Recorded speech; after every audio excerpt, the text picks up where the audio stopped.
Hey guys, Professor Bill, Comic Book University, and X-Men Red, issue number 2. Remember when X-Men Red was really good? Yeah, I love the cover. The cover gave me more hope than anything else. I was actually mad at the cover at first because I thought it was a spoiler for what was going to happen inside. Kind of, but not really. The cover was amazing. Everything else in this comic book, though, and that's really sad to hear considering who was on this book. You got Al Ewing as the writer, Stefano Caselli on art, Federico Blee doing colors, VC's Corey Petit on letters and production, Tom Mueller and Jay Bowen on design, and on the cover art, Russell Dauterman and Matthew Wilson. This book started off pretty strong. You got Vulcan talking to Abigail Brand, and they're walking through a hallway and they're talking to you like, okay, this is the setup right here, right? That's what this is. This is the setup. Okay? Now, I didn't see a whole lot in this book. Like, there was a little bit of explanation in here. Okay, I get it. But rather than being X-Men, this was more like exposition, right? Men on fire. Yeah, I know, because Vulcan's in it, right? The three main characters that they show off in here are Abigail Brand, Cable, and Vulcan, which is, cute, except Cable didn't actually do anything in this. You got a strong personality like Cable in here and a strong personality like Abigail Brand, and you've basically neutered Cable. Wow.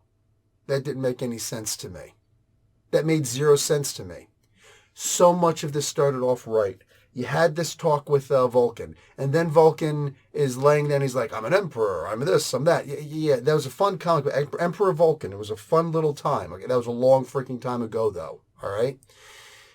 The fire deep within. Yeah, what have you done for me lately? Right? There's the question, are your girls, are they real at this point? Or, because we're thinking about actually resurrecting them. We're actually thinking about bringing the real ones back. What do you mean? These ones aren't real? And meanwhile, this one over here, she's like a fembot talking about, do you want me to refill your margarita over and over again? Like, dude, what's going on here, right? There's enough of Vulcan which it still gave me hope. Because Vulcan has to drink in order to quench the fire inside and da-da-da-da and all that stuff, right? I get it. And I like that. It's a good character to explore, to constantly try and explore, right? I get it. I didn't feel that in here too much, but I did like the idea that he's like, you mean they're not real? That's not something you want to say about a woman. They're not real? but here it worked. Go figure.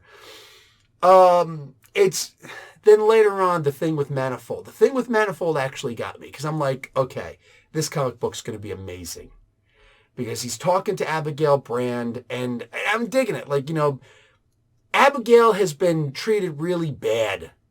Like in the Captain Marvel book, where she's just, you can't have Abigail Brand playing second fiddle to anybody. And if you do, she's got to have a comeuppance. She's got to be plotting something in the background. We've got to eventually see that plotting, and she's got to get her up and comings, and she's got to really screw over. Honestly, as much as I love the Carol Danvers Captain Marvel character, I really wanted to see Abigail Brand screw over Captain Marvel in the worst way, in just a way that's just like, sorry, I love you, girl, but you got to go. There's only room for one captain in this ship, and her name ain't Marvel. I would love to have seen something like that. You know what I'm saying? Hope we can still be friends, though, girl. I would have loved to have seen something like that. I didn't see something like that. So to me, you neutered her. Here, they neuter Cable instead. You can't have these two personalities together, especially not when you got this brooding team, right? Manifold decides to leave. He's like, I'm going to go be an Avenger or something like that. He stands up to Abigail, and that's good. I liked that. I'm actually looking for... I don't want to see him join the Avengers. I want to see a solo book with this dude. I know... Please don't give it to Ta-Nehisi Coates, whatever, and send him into the freaking universe and deal with symbiotes and other people. I don't want to see more of that crap. I want to see a solo thing where he just goes out and he's trying to figure his life out, right? I want to see something like that. That would, to me, that would actually be really cool. All this super explosive sci-fi spacefaring stuff, it's too much. Honestly, for me, it's too much for me, right?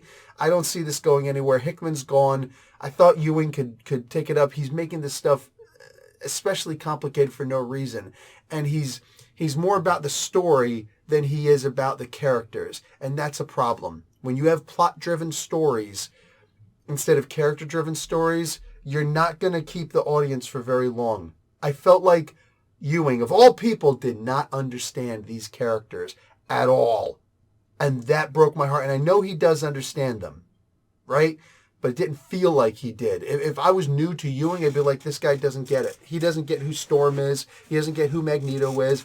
Maybe Magneto. He doesn't get who any of these characters are. And that's heartbreaking to me. I'm just going to point that out. Especially with all the characters he's created that are amazing, right?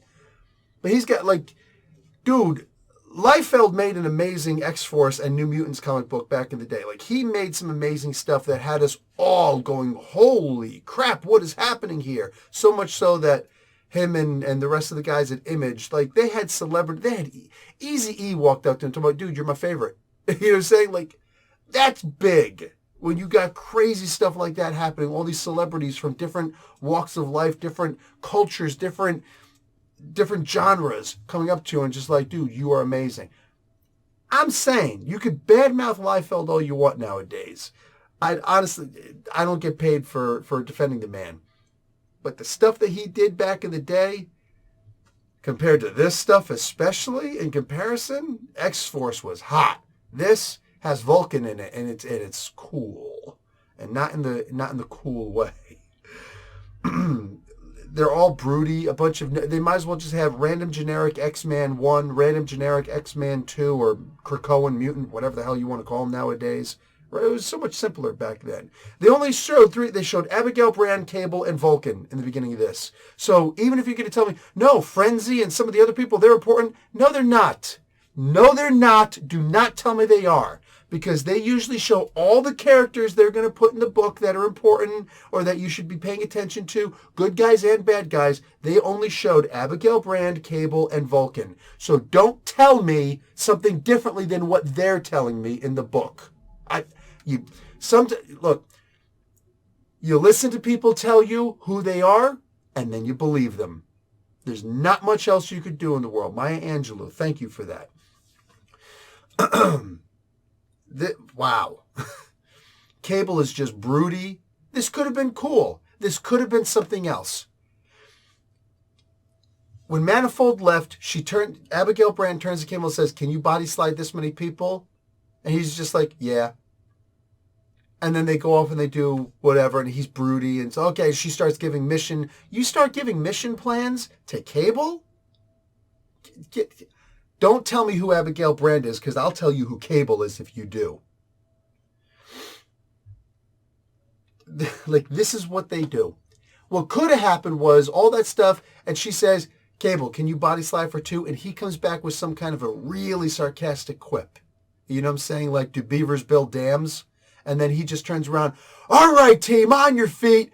Drop your socks and, drop your cocks and grab your socks. Some army quote, drill sergeants say that all the time. Boom, boom, boom, wake up, let's go. And, they're all just like, all right, sir. And they move in and they're ready. And it seems like it's a damn extraction team, right? Or a hit team, an X-Force style team. It's something amazing where it's going to be like, hells to the yeah, mother fathead. It could have been that. Instead, it was just, can you body slide this many people?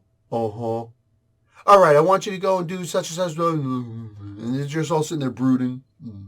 We cool. Yeah, we bad. Bro, compare this to the opening scene of Predator, right? Where they're all on the helicopter and you just see them brooding and the little things that they're doing.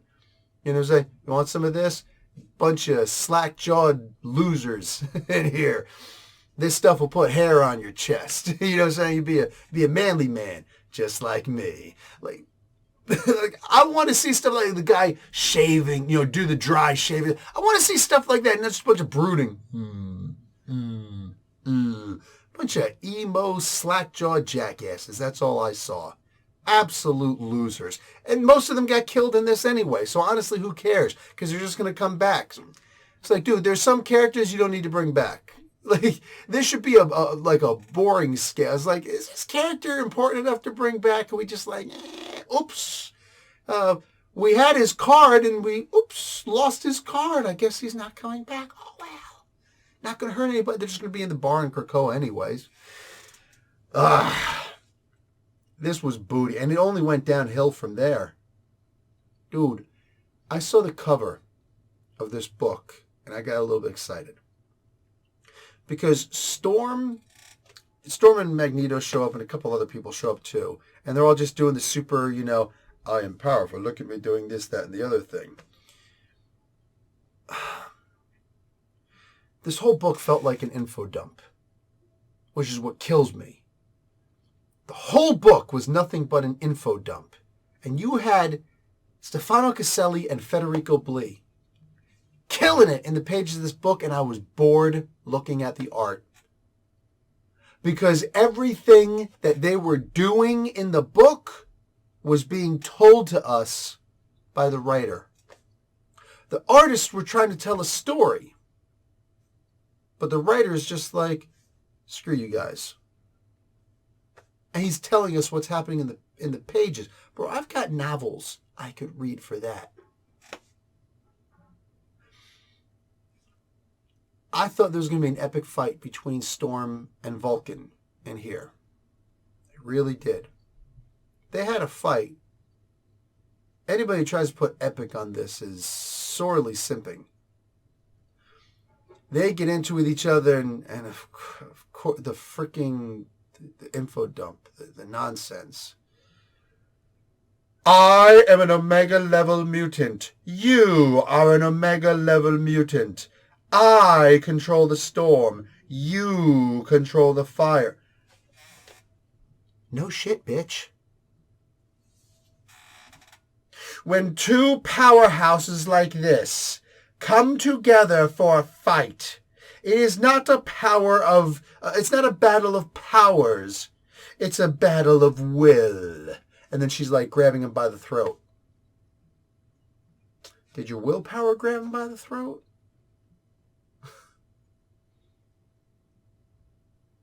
Al Ewing ruined this book. It's bad enough that he goes and he puts the freaking progenitors in this. I'm sorry, does anybody else remember? There was an incredible Inhumans book by Saladin Ahmed. Excuse me, it wasn't Inhumans, it was just Black Bolt. Saladin Ahmed did this incredible Black Bolt book that just everybody praised. And then Al Ewing was doing the Royals, which is all the rest of the Inhumans. You know, back when they were pushing the Inhumans because we don't have the property rights, the movie rights to the X-Men. Fox does, so we're going to do the same thing that we did with the Fantastic Four, since they also had the Fantastic Four rights. We're going to cancel that book. We're going to cancel X-Men books. Not leave a whole bunch of X-Men stuff out there. We're going to make them a bunch of losers. But we're going to make the Inhumans, because we own that.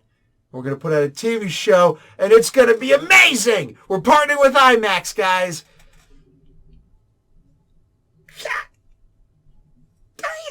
Damn! Amazing Saladin Ahmed Black Bolt book. But the Royals, holy crap! Al Ewing predicted the Will Smith case with Jada Pinkett. Because Jada Pinkett Medusa loses her hair and then has an affair. Has an affair with a double club-footed Gorgon, mind you. The ugly, like have an affair with Triton at least. At least it could be like a sympathy thing. You know what I'm saying? But instead, it's with Gorgon? I look at this guy the same as I look at freaking, what's his name? The Thing. Does he have anything under there? I mean, is it also clubbed? I was like, oh my God. Anyway, boring stuff. And they're cheating each other. And you remember how they had to, this was in the ultra love is fun, sex is free stuff. They decided to explain away Al Ewing's stupid affair thing with Medusa and Gorgon. They didn't say, oh, she lost her mind just like she lost her hair and this and that. And oh my God, Black Bolt, I'm so sorry. I can't believe I cheated on you. I'm such an idiot for doing that. I'm sorry. You hate me, whatever you want. Like, I betrayed you. I'm sorry, and all this stuff. No, instead, she goes and says, I love you. Do you love me? Well, I love Gorgon. Don't you love Gorgon? And he just goes, he was able to talk at this time, and he goes, yeah.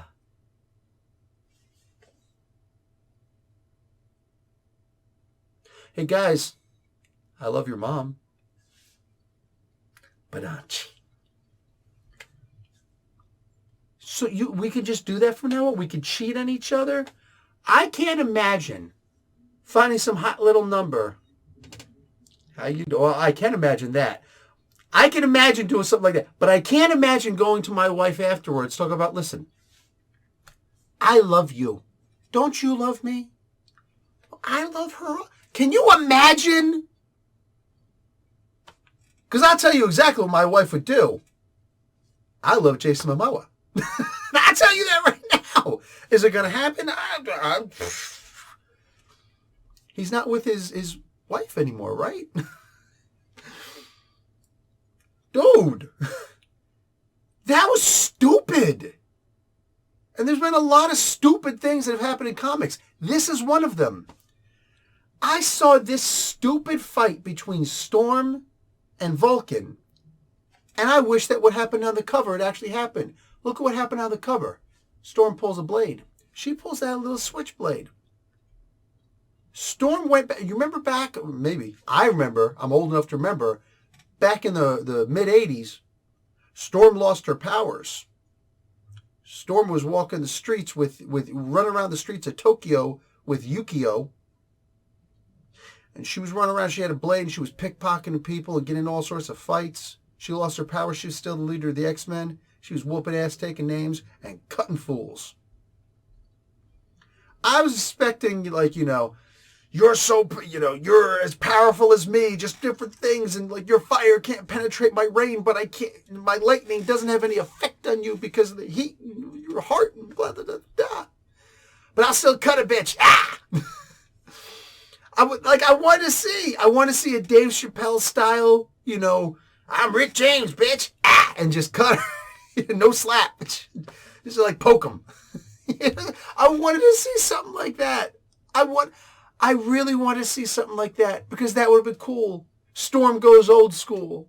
Here's an homage, Ooh, the powers of the storm. Ah, bitch. I would love to have seen that. That would have been epic. That would have made me hopping in my seat. Instead of sitting here thinking this was the boringest crap in the world. He brought back the progenitors from his Royals book. That's why I brought up the Royals. Al Ewing brought back the progenitors. The boring-ass, fake-ass Celestials. He brought them back. And they suck. They suck so bad they actually sucked up Cable's techno-organic arm.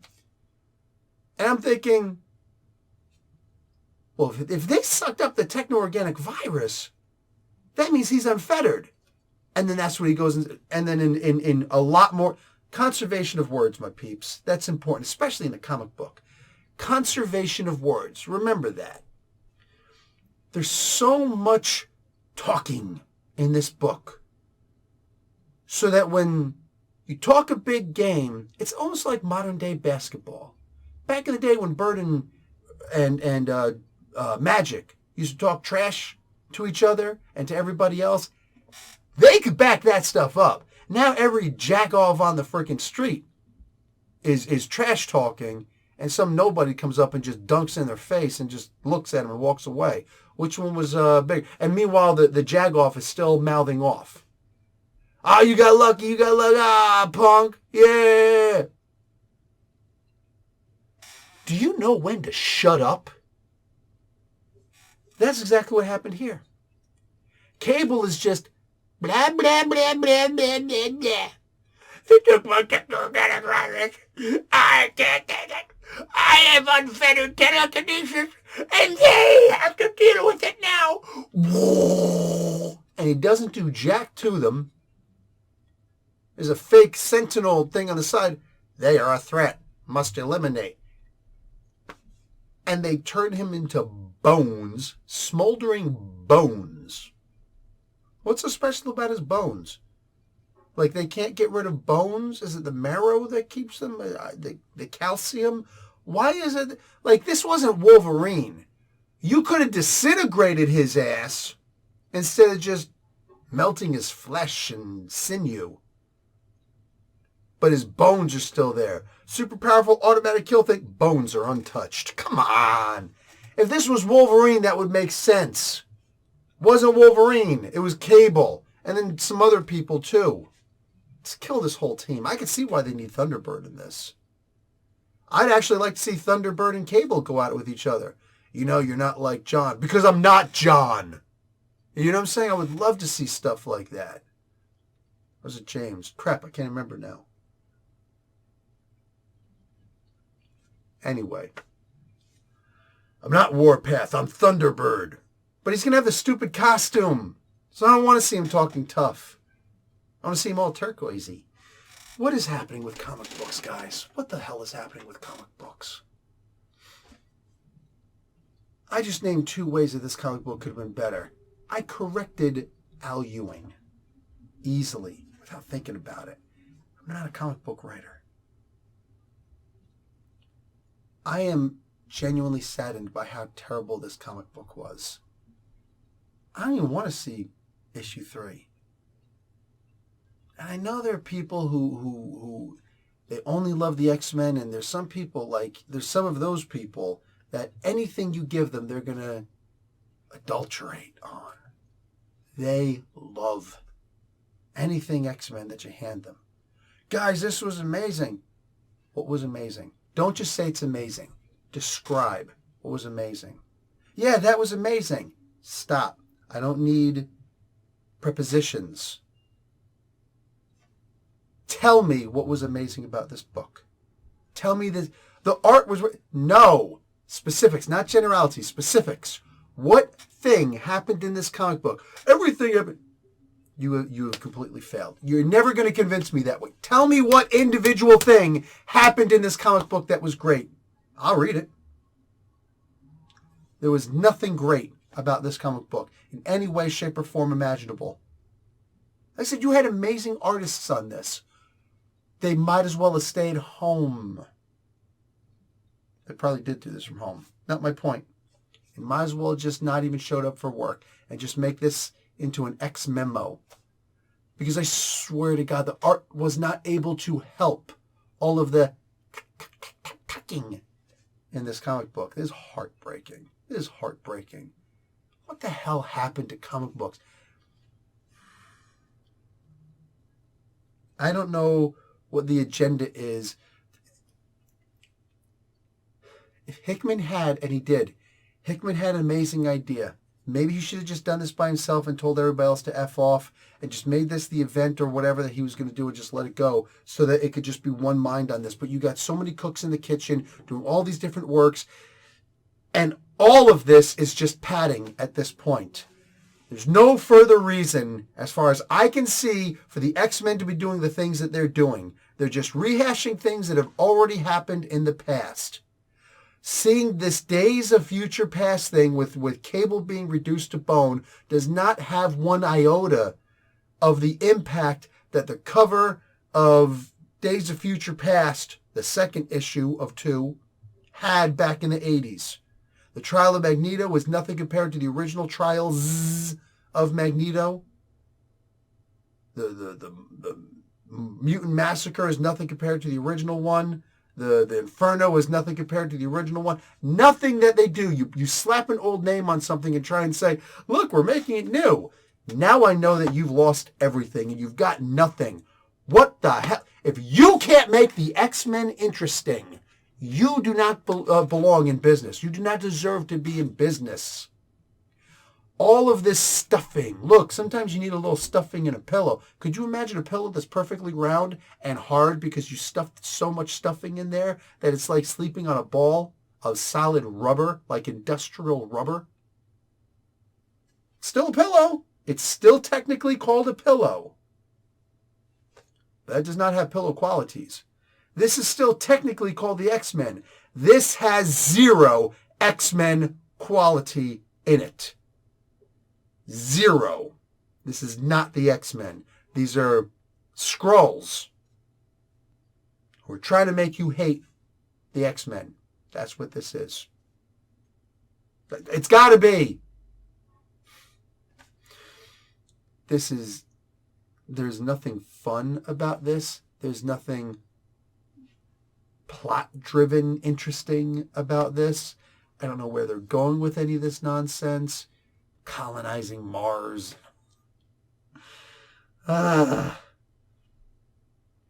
None of this stuff can hold my interest. I struggled to continue reading to the end of this book. And I believe that a lot of it was just in one ear, out the other, whatever. Like I'd read it and, yeah, here are words. I don't really care what they mean. I'm just trying to get through this book at this point. It's a comic book. It's 22 pages. I shouldn't be struggling to read through a damn comic book. I write technical manuals on the side.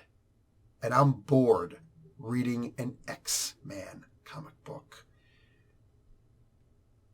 At this point, I don't see any further reason for Marvel's existence. Sorry. The X-Men are supposed to be the most interesting comic book ever made. And you've got multiple of them, and not a single one can hold my interest. And I get it. These are characters who look like the characters who we loved back in the day. And if there are people today who are like, it's not that bad, I want to hug you. And I'm not trying to insult you at all. I want to find you and give you a big hug. I want to hug you and tell you it's okay. And give you physical comic books from the past. X-Men comic books of the past. When there were still a bunch of X-Men books around. X-Men, X-Force, New Mutants, right? X-Factor, right? There were a whole bunch of X comic books out. There were events, the original Inferno, the Mutant Massacre, crossing over with Thor and all sorts of other stuff, right? There were still really amazing stories back then that just, you read them and you were invested in these characters. And you said, holy crap. And if a character was going to die, or even felt like that character was going to die, you were crying. You were fighting back tears. One, because you don't want to ruin a comic book. This is going to be worth something someday. These comic books aren't going to be worth anything. But these characters meant something to you. These characters don't mean jack squat. These characters don't mean anything. Nowadays, this is heartbreaking. X-Men used to mean something. Now they just mean, we'll make a couple of bucks for this. We'll make Feige happy. Hopefully. And we'll just keep on putting out this stuff and yeah. Oh my God, this is heartbreaking. I'm trying to get back into the X-Men. And I see Al Ewing's name on something. And these amazing artists. This is what I get. Maybe I need a hug. All right, guys. Love and peace. Like the video, watch an ad. Professor Bill, Comic Book University. Class dismissed.